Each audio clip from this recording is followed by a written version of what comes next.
en l'écoutant, vous allez vous rendre compte qu'il est temps pour nous de ne pas abandonner notre santé entre les mains des gens. Nous devons être les propriétaires de notre santé. Mesdames et messieurs, recevons Maman Georgette du Cameroun. S'il vous plaît. Je vous en prie, je vous en prie. Acclamons pour l'encourager.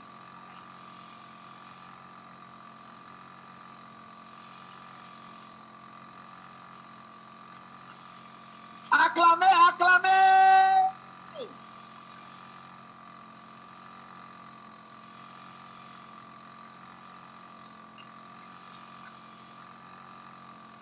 Allô? Allô? Je ne reconnais même pas ma voix. Elle ne sortait pas comme ça il y a un an. Merci beaucoup au Seigneur qui me permet d'être ici devant vous. Grâce et gratitude, comme on le dit. Nous le disons comme ça, sans vraiment comprendre la portée de ces deux mots. Moi, je l'ai expérimenté.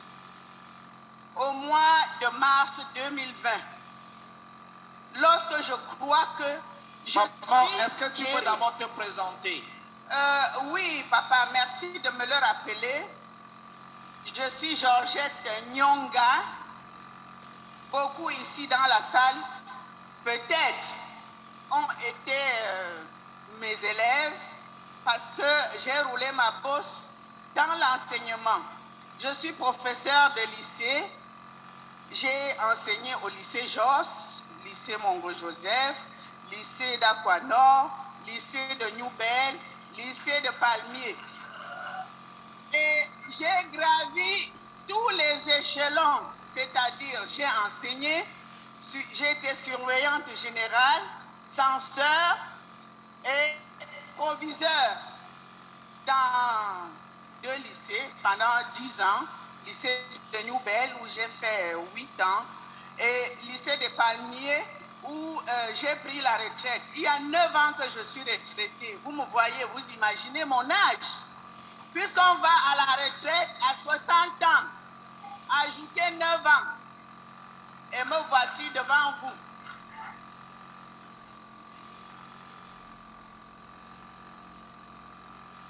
Si je peux courir maintenant, si je peux marcher sans dire aïe, si je peux dormir d'un bout à l'autre, si je peux dire que je ne suis pas malade, pourtant j'ai flairé le fond. S'il y avait plus bas que le plancher, je crois que j'y serais arrivé. En 2015, quelque temps après la retraite, lorsque je croyais que je pouvais jouir de ma santé, de mon temps libre, me réveiller quand je veux et dormir quand je veux, faire ce que je veux sans demander la permission avant de bouger, me voilà atteinte d'une maladie. La maladie que tout le monde redoute. J'ai toujours prié le Seigneur pour qu'il ne me donne pas, enfin, il ne donne pas la maladie, pour qu'il veille sur moi afin que le cancer et le diabète ne m'attrapent jamais. Voilà les 2 maladies que je redoutais dans ma vie. Et paf, le cancer me dit, me voilà. En 2015, cancer du col de l'utérus, qui se développe très très rapidement. Je ne suis pas une personne qui néglige sa santé. Je suis tout le temps à l'hôpital. On me reprochait même d'être trop médicament parce que je ne voulais pas être malade. Je croyais que j'étais une femme solide. Je devais être solide pour moi, mes enfants et mes petits-enfants. Malheureusement, la santé n'a pas de prix, mais la maladie aime venir au rendez-vous aussi. On m'opère, tout se passe bien, on m'enlève tous les organes de femme là. Et je me dis que bon, ça ne fait rien, Dieu a voulu que ce soit ainsi, tout s'est bien passé, merci au Seigneur. Ah, un mois après, on me rappelle, je dois faire la radiothérapie, parce que quand on a examiné tout ce qu'on a enlevé, on a vu qu'il y avait déjà des développements. J'ai fait 28 séances de radiothérapie. Je ne vous dis pas, les rayons gamma étaient tellement dosés. On voulait me faire du bien. Mais je vous assure que j'étais mourante.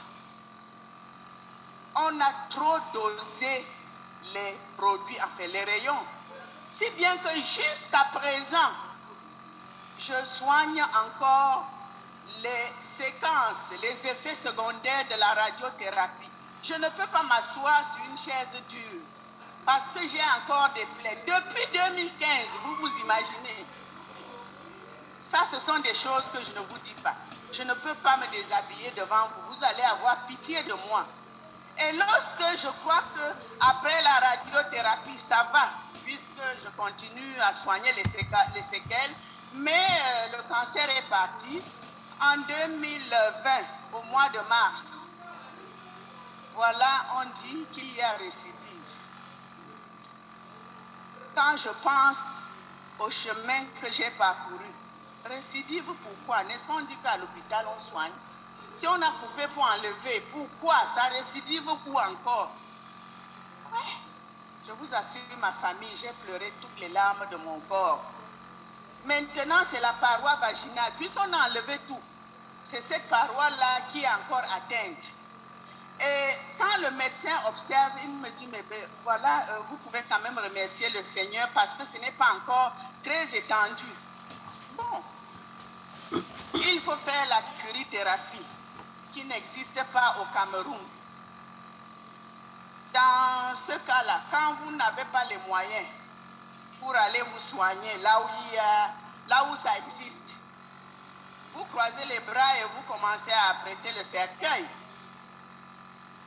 Bon, les enfants et la famille, tout le monde s'est mis à s'activer pour que je puisse partir, réunir tous les moyens, obtenir les rendez-vous pour que je puisse partir, parce que quand vous partez pour une maladie, ce n'est pas là-bas que vous allez commencer à chercher l'hôpital où vous devez aller.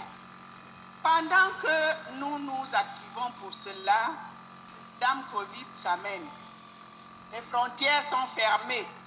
Parce qu'il était même question que j'aille au Gabon, parce qu'il paraît qu'il y avait un appareil là-bas qui pouvait faire l'affaire. Et les prix étaient presque équivalents à ceux d'Europe. Si je ne pars pas au Gabon, je dois aller en Afrique du Sud, je dois aller au Maroc. Bref, je dois me débrouiller ailleurs au Cameroun. Mais je ne peux pas partir à cause du Covid. Je me suis dit, bon, Dieu a voulu que je meure, je vais commencer à m'apprêter, préparer mon moral, préparer les enfants et mon mari pour qu'ils commencent à chercher les habits de veuf. Et par une nuit comme ça, mon frère à l'église, Papa Fouacon Daniel, pour qui je demande des applaudissements, s'il vous plaît.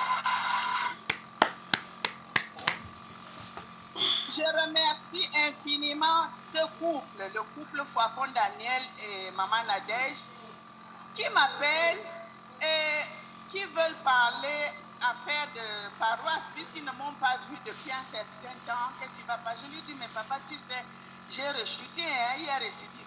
Il me dit, mais pourquoi tu n'essayes pas les produits de Bisworld? Je lui dis, mais c'est quoi encore?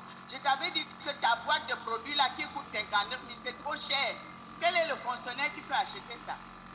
Bon, dis-moi quand même, c'est comment? Je n'ai plus rien à perdre. J'ai quand même écouté, il m'a détaillé tout ça. Il m'a dit, bon, je vais organiser un rendez-vous avec un médecin et mon père, mon upline. Je dis, mais quoi? Pour que tu me parles maintenant, il faut que tu ailles demander à toute la République. Il me dit, non, ils sont des médecins, ils connaissent mieux que moi. On va organiser une rencontre par téléphone. Et c'est comme ça donc que 2 jours après, Papa Kenyé, lui-même, Papa Fouacon, et Maman Taïla, ma petite maman chérie, je ne sais pas où elle est dans cette salle. Maman Taïla, que le Seigneur te bénisse, ma chérie. Et m'offre des horizons nouveaux. Ils m'ont appelé, nous avons fait une petite réunion, mais Maman Taïla m'a rappelé après, parce qu'elle est médecin. On a causé longuement, pendant plus de 2 heures. Je lui ai raconté mon histoire, parce qu'il y a autour de ce cancer beaucoup d'autres choses. La soirée est petite. Je vous ai dit, mon histoire est longue, intéressante. Je vous donne un petit pan aujourd'hui. Elle m'appelle, elle me dit, maman, tu sais, tu vas vivre 120 ans. Je dis, mais comment? Je suis déjà avec le cancer. Tu te moques de qui? Je sais que, bon, tu me dis ça pour peut-être me consoler, mais je n'en ai pas besoin. Elle me dit, mais non, Dieu t'a créé pour que tu vives longtemps. Déjà, quand tu dis que tu as été opéré, tu as fait la radiothérapie, si tu parles comme ça, c'est qu'il y a encore de l'espoir. Tu vas guérir, maman. Elle m'a convaincue pendant longtemps que je pouvais encore y croire. Et la preuve, merci Maman Taïla, notre médecin du 21e siècle. Elle m'a convaincue. Le lendemain, j'ai trouvé de l'argent pour qu'on m'achète une boîte d'Alpha Meta, le Phytomax, et le disque, je l'ai eu une semaine après. Je me suis mise à boire. Ce n'était pas mauvais. Et tout doucement, je me suis sentie mieux parce qu'entre-temps, quand on a dit que je ne pouvais plus voyager à cause des frontières fermées, mon médecin m'a dit, je vais vous mettre sous chimiothérapie. Allégé, mais c'est quand même la chimiothérapie. La boîte de comprimés coûtait plus de 250 000. Je me suis dit, mais comment? Les produits là ne coûtent pas aussi cher que ceux de la pharmacie. Qu'est-ce qui se passe? Une boîte de médicaments, et ce n'était pas la seule boîte. Pour les médecins qui sont dans la salle, Capecitabine, vous devez connaître.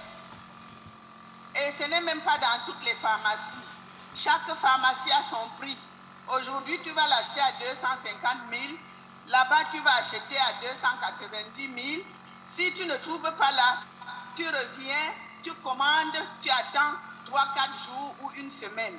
Voilà par où je suis passée. Mes ongles étaient noirs comme ceux d'un singe. Moi-même, ma face, tout mon corps, je devenais bizarre.